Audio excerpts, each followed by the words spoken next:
can you explain a bit more about word and sentence stress? Absolutely. Word stress is really important because if we get it wrong, it's really difficult for native speakers to understand us. Our brains are attuned to expect to hear words in a particular way and to hear syllables stressed in a particular order. And if they're stressed in the wrong order or not stressed in the way that we're expecting, it can be very difficult for our brain to translate that information. So word stress is really important. And sentence stress is important because a lot of students worry all the time about missing a lot of content in their listening skills.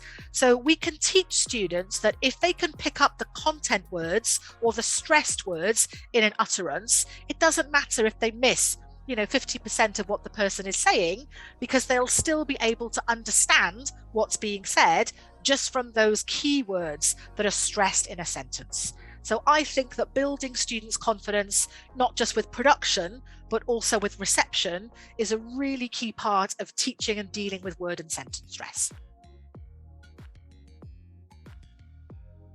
Do learners need to know technical terms like elision and assimilation?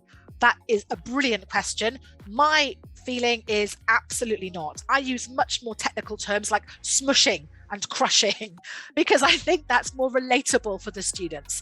I'm also a CELTA trainer, so we do use words like elision and assimilation on CELTA courses, but I tell my CELTA candidates that you don't have to pass that terminology down to your learners.